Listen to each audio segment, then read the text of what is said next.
to another episode of the Shawn Johnson Show. Today, I want to kick off a series where I delve into hormones as they relate to women who are experiencing perimenopause, menopause, or they're in that postmenopausal stage. The interesting thing about perimenopause is it strikes some women as early as their mid-30s. However, those women tend to be dismissed when they're complaining about their symptoms or when they start noticing their symptoms.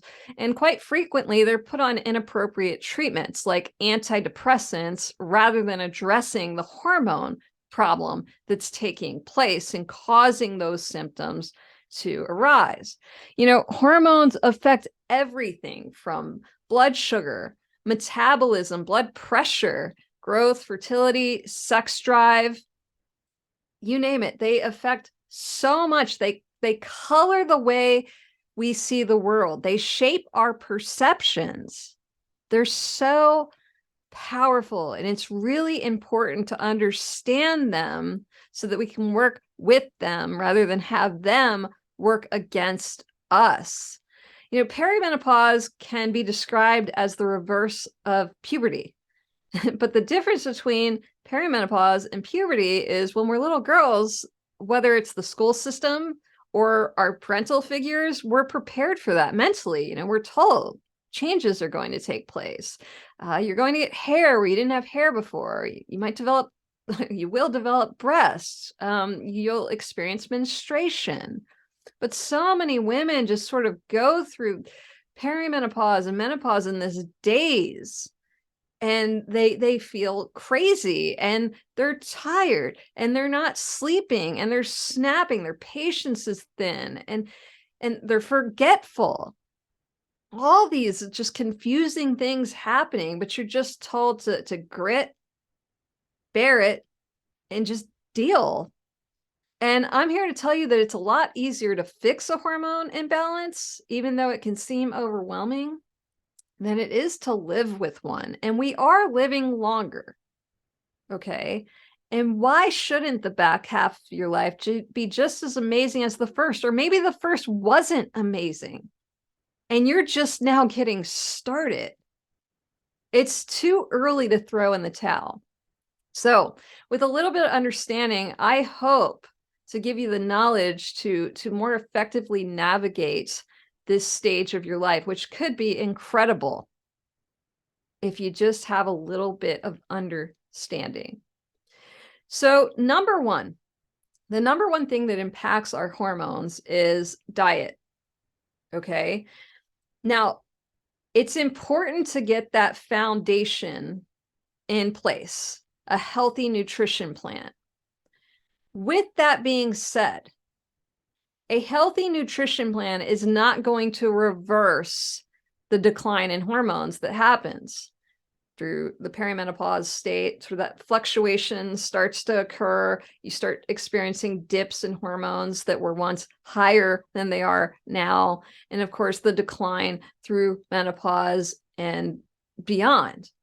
You're not going to start producing those hormones, but if the diet is not in check, then it's kind of like you've got a fire and you're, in addition to that, pouring fuel on the fire and making it that much worse. So nutrition is a non-negotiable. It becomes even more important during that stage of life. And this is where not just going on any diet is really important, because you need to go on a diet that is friendly toward your hormonal environment, that supports your hormonal environment. And that includes thyroid hormones. A lot of women end up struggling with thyroid issues as they move into this and through this stage of their life. So diet, lifestyle, our modern lifestyle is maladaptive to hormone balance, not the other way around. It just is. And so we really have to be intentional when it comes to engineering our environment in our favor. It's not going to happen by default. And then, of course, toxins. So I'll be talking a lot about these things. I'd like to delve into some specific hormones over the next few weeks with the goal of you having an understanding with the goal of you feeling like you're a lot less in the dark.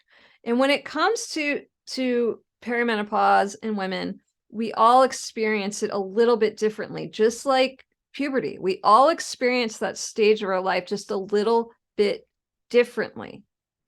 But when you understand the why behind some of these symptoms that you're experiencing, whether it's low libido, whether it's insomnia, whether it's moodiness, whether it's hot flashes, when you understand the why, you will more effectively be able to stumble across the how to fix it.